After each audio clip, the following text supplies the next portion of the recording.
Good evening, everyone. My name is Rudy Page, and welcome to another edition of A Chapter from My Life and Book. Today, we have Dr. Maria A. Robinson Smith. And her book is called Revivalism. Good evening, Maria. How are you? Good evening. It's good to be on your show this today. I was going to say evening, but it's just noon in Jamaica at this time. It's certainly evening for us. Yes. In London. Right. Maria, just before we get into our dialogue, can you tell us a bit about yourself, family background? Oh, my parents, my mother was a nurse who also worked in England. My father worked with Water Commission. I was the only child of their marriage. And I grew up with parents, for a time grandparents, the extended family for a lot of the time when my mother worked in England as a nurse. Okay. I went to schools like the Queen's School, Excelsior High. Yeah. I took part in sports, cultural events, quite a good background as a child. Excellent. Then I could take, if you want me to take you through, I have studied in teaching. Yeah. I have a certificate in teaching.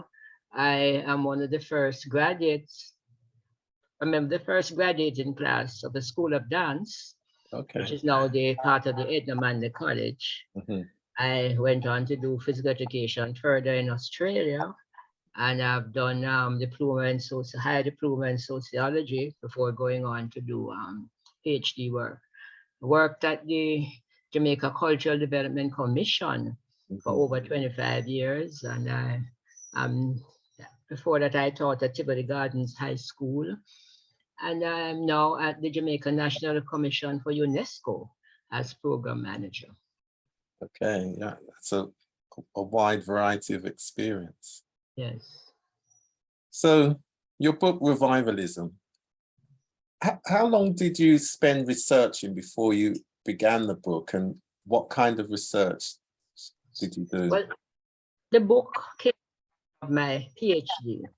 I did a PhD in cultural studies, and with really looking specifically at revivalism. You know, cultural studies about empowerment, and I looked at how people, the Afro-Jamaicans in particular, were empowered through this religion. And that was years. It took quite a few years. I mean, maybe about 4 years fully in the field, and then another 2 years to do the thesis, and then a couple of more years to do the book, because that was a challenge, not really knowing what to put in, what to leave out. Yeah. And we made it, and happily it even got an international award from the Independent Publishers Association in the category of religion. Excellent. So why did you simply call it revivalism? Because that is what the people call it. Other people say different things, but the people call themselves revivalists. Yeah. Revival is what they call it. So I simply go by people's meaning and people's naming. Yeah, they know clearly what they mean and understand what they mean as well. Yeah. So when it came to writing the book, how important was your own experience and understanding of the revival movement itself? Well, my own experience really taught me that it didn't what people were saying about revivalism, but that it meant a lot to the people. It was very important to a whole host of Afro-Jamaican people, both those who were devotees and those who just followed the religion, because the religion had a broad base. You had layers. You had those who participated in the rituals, like the healing rituals, and so on, but they were not devotees. Those who enjoyed the tables, the Thanksgiving tables, even though they were not devotees. So it had a wide breadth, and that was something I learned from my experience, seeing them as a child, going to baptisms, having night meetings. I work at JCDC, took me across the 14 parishes, and I realized that it was grounded in all of these parishes. There were revival bands and so on.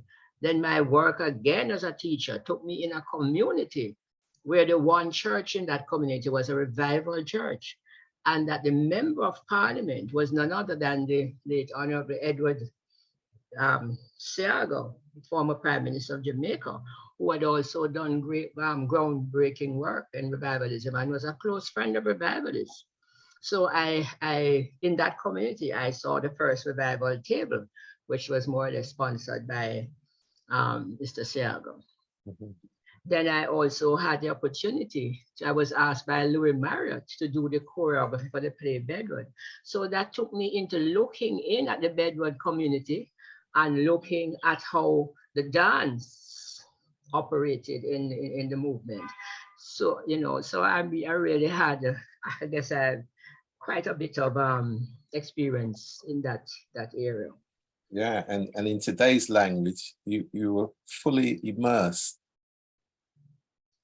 As a researcher, I'm still always on the edge, but yeah.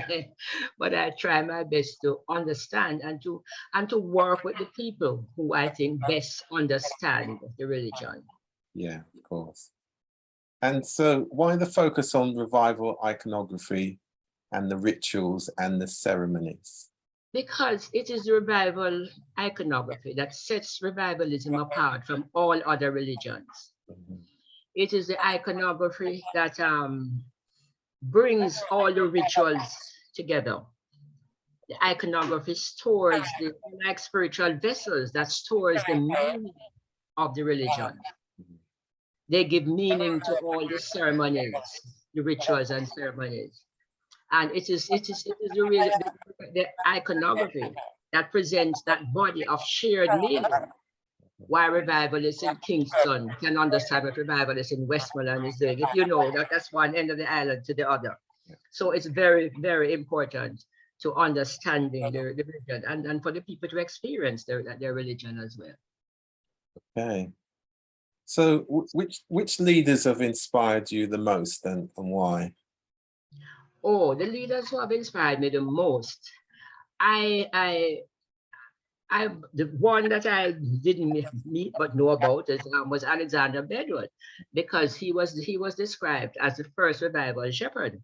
Yeah. And I was always very fascinated by the stories told about him as a child, by the whole Augustine setup, the baptisms in Hope River, how people came from all across the island to be baptized by him, and even from overseas. And then now the people who I interviewed, I was most impressed by those who had African titles. In a way, those were the leaders who were most revered by the people. They were held in such high esteem. They were given titles like the All-Nation King, Bishop Dudley Reed. Mother Nora was the African queen in revivalism, and also by the Wattown leaders who manned that whole ceremony and the pilgrimage.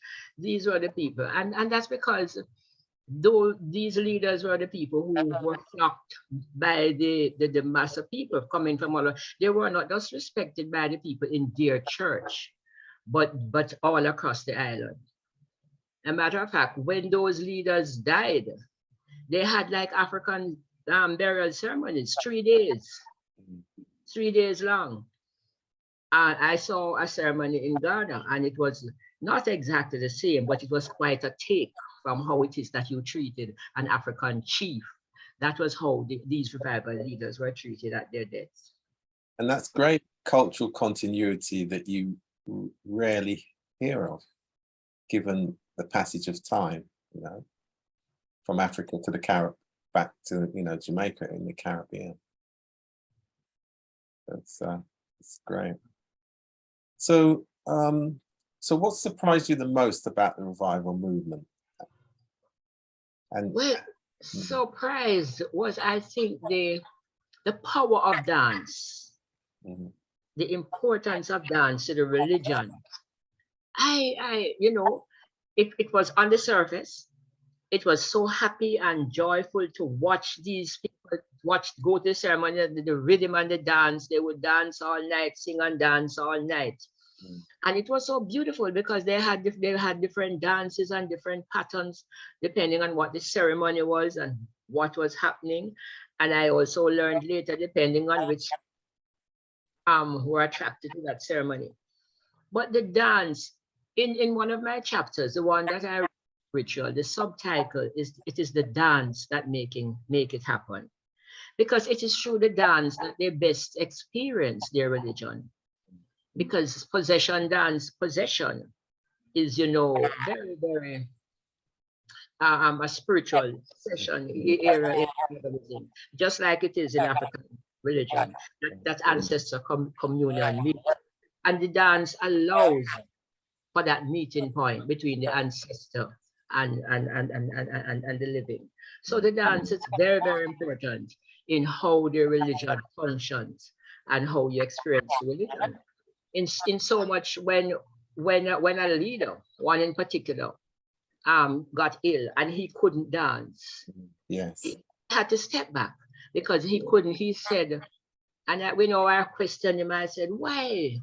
And he said, because if I cannot dance, it makes no sense. And then again, to look at how and the dance carried over into the regular society, because that's, if you look at even coming through the festival movement and so on, the dance is really, really very strong and functional. Yeah, and just picking up on that point about the areas where there has been the most impact on wider society. So beyond the festival movement, can you identify any, or did you identify any other areas?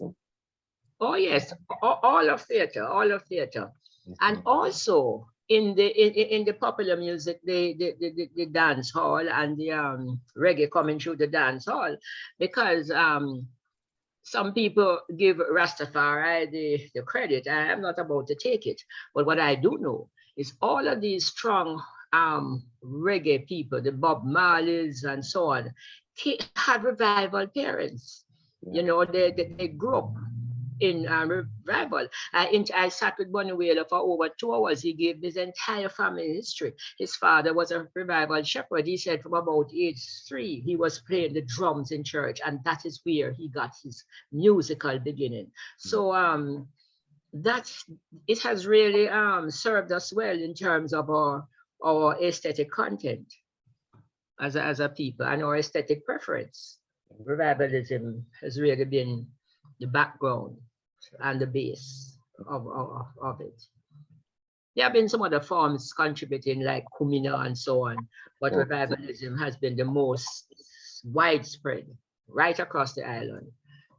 You know, I always say, I think Monica, Dr. Lawrence, who's probably listening, could bear me out on this, that when the children from the country parts and so, who have never had dance training, come to Kingston to dance, they could outdo any company when they do that revival dance, when they do it well, because they dance from within.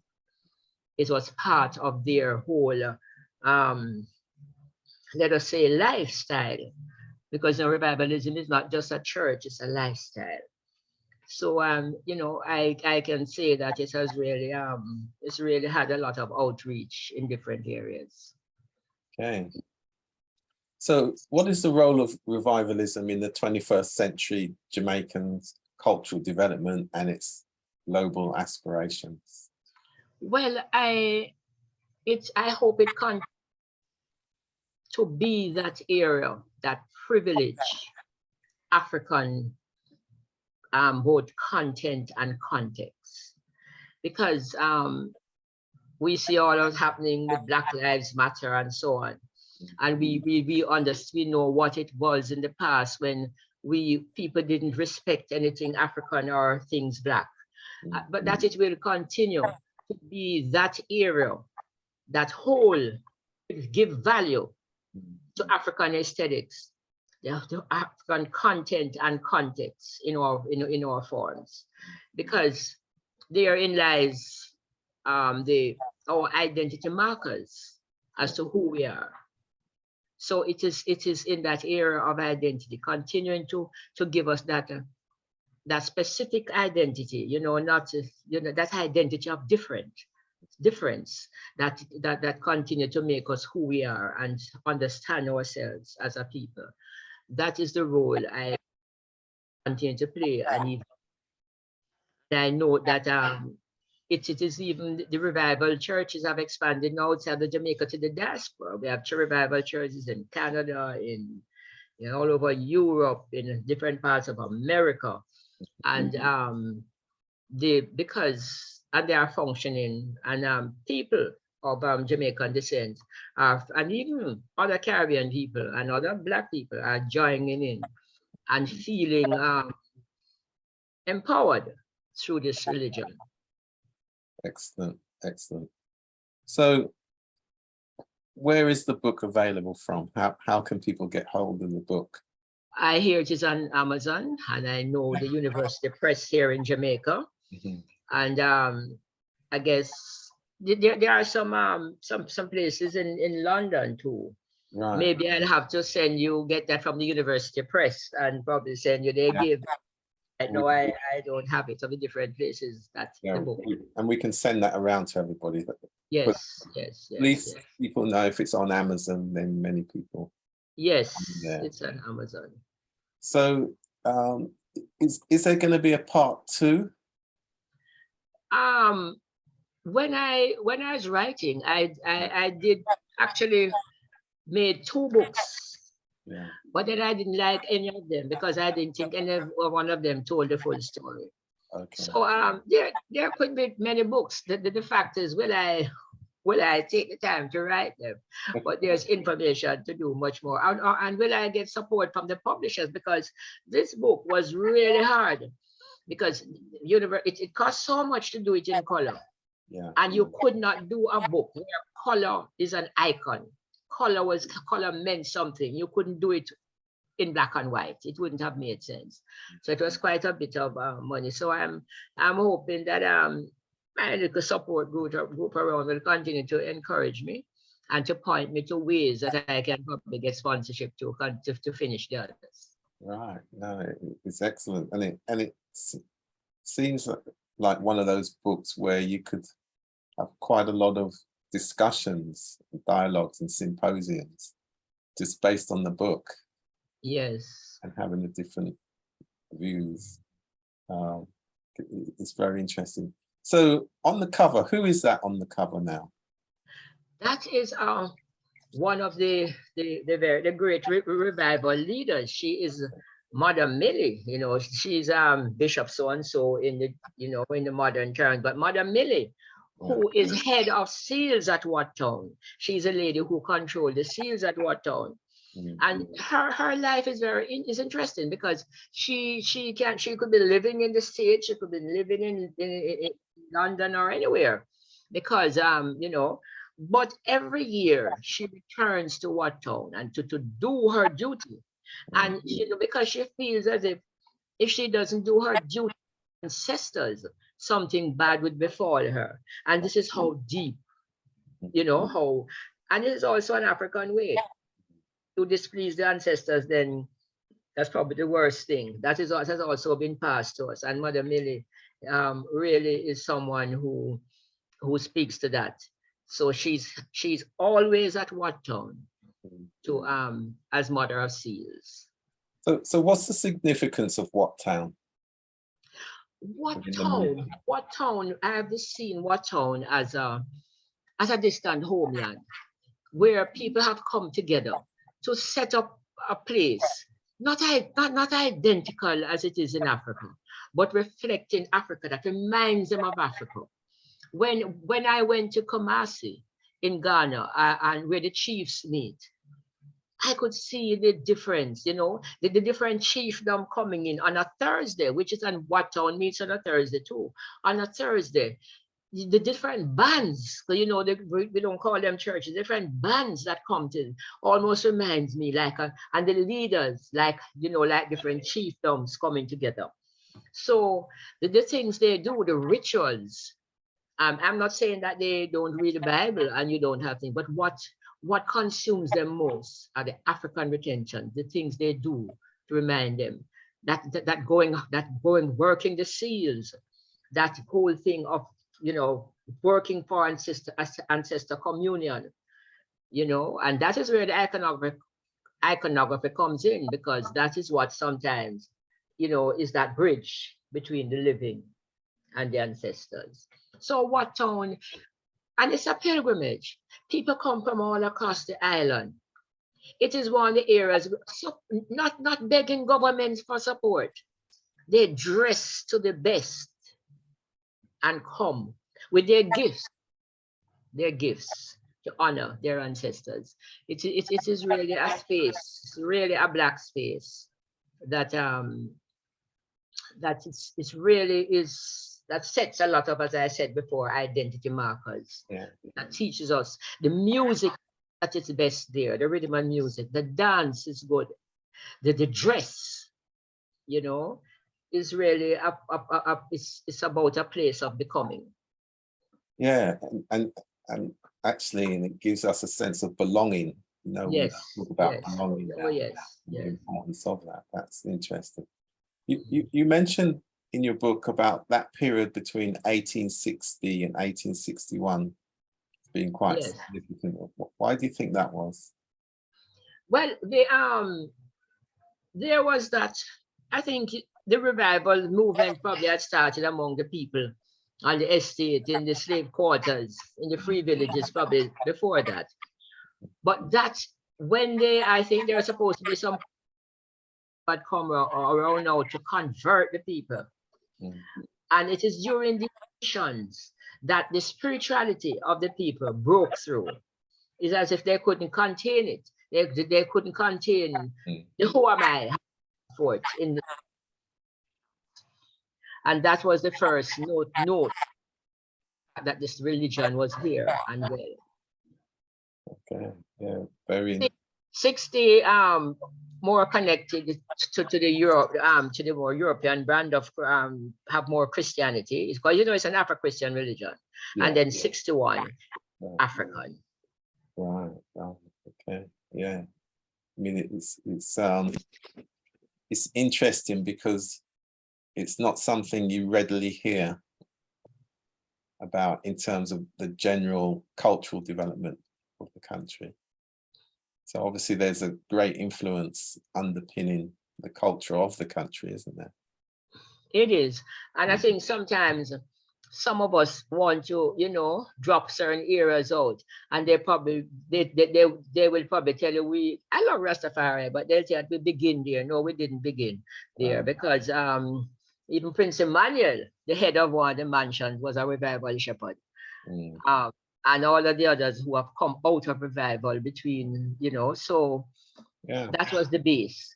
Yeah. Maybe the Rastafari made a conscious effort to break for a particular reason, which would be another 2 hours discussion. But absolutely, the base was revivalism. Yeah, and given we're in the 19th century, we're talking about the 19th century as opposed to what may have developed in the 20th century. So yeah, what I found fascinating as well, and you mentioned about how you spoke about some spiritual leaders, and they paved the way for Bedwood, Bogle and Sharp. And I thought that was quite interesting. So could you give a sense of what you meant around that as well? Well, when we look at the history of we had quite a few people, and I know one of my listeners here, Joy, was people like some of the Black Americans who came, Lyles and so on, George Lyles and others. They were the ones who probably gave courage. For example, Bedouinism was also inspired or helped by one of those leaders as well. So there is a connection there between the Black church in America, Black Baptists. Black Baptists linked to Mileism is really what produced revivalism. Okay, and another element I found quite interesting when you kind of said that in terms of the people coming, I think it was 17th, 18th century was very much about the people coming from Ghana, and then later on the 19th century, then Nigerian. There was that interesting mix. Could you say a bit more about that? Oh, that was just doing my lit review, because it is felt that the Ghanaians, you know, in any country, in any of the Caribbean country, it's the group of slaves that went in numbers first who set the tone for that religion. So it was the Ashanti people, Ashanti Akan people who came here in numbers first. So hence the Maroons. So that is the link between Ghana and us, the Maroons, and it is the whole Mayal also came out of the Maroon, is a Maroon, old Maroon ritual.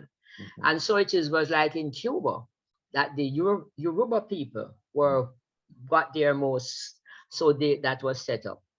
In Jamaica, again, the next phase was the Nigerians who came in numbers even after slavery was abolished.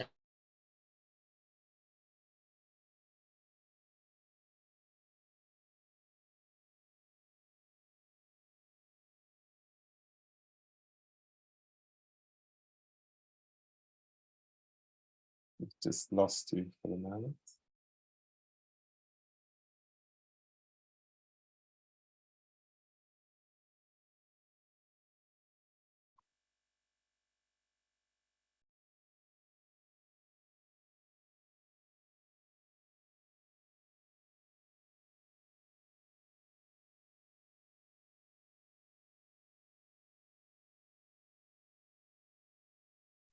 Let's keep going. Maria, if you can just unmute, you're back.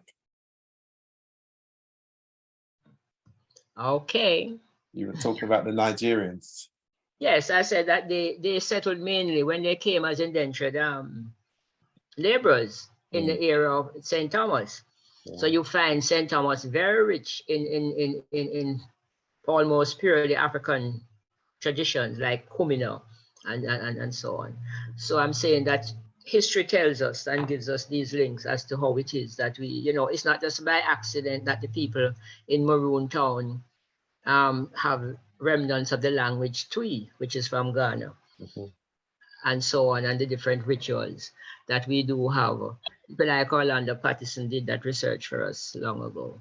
Yeah, I mean, I did get a sense that the book, it's also, even though you're not promoting it as that, as it's a history lesson in terms of cultural history, the connections.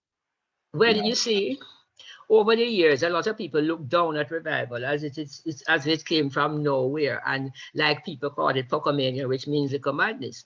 That I felt that I had to do justice to the cultural history. Right. As well, I had to state that background. I had to make that statement even before I went into revival itself. Yeah, and you mentioned an interesting term when you say cultural history.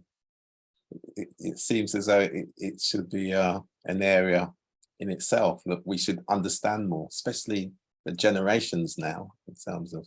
Yes, and the cultural history, I use the term cultural history to also include that a lot of our history came out of the cultural rituals, the cultural performances, because a lot of it was not written in books, but you, from the different performances at these rituals, once you understand some things, you can take it back, link it to where it is from.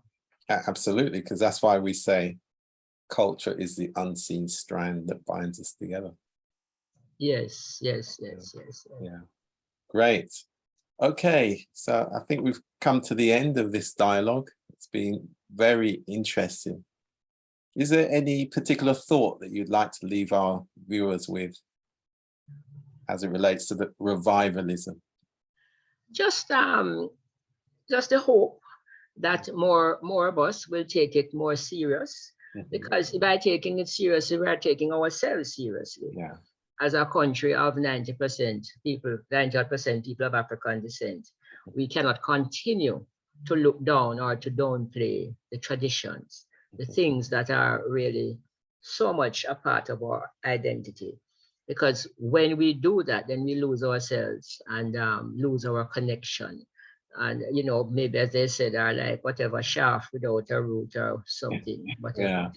But I am hoping that we will look more seriously at forms like revivalism. Excellent. Which maybe one day we may see it in the curriculum. Well, I would hope so. We've been fighting so long to get Garvey, but I'm sure we hope for the best. Yeah, one day. Great. Yes, they are looking at things though. They are looking at it. Yeah, it's a very powerful book. It really is. Thank you. Great. Thank you very much, and good day, and take care. Thank you so much. Okay. Bye. Bye.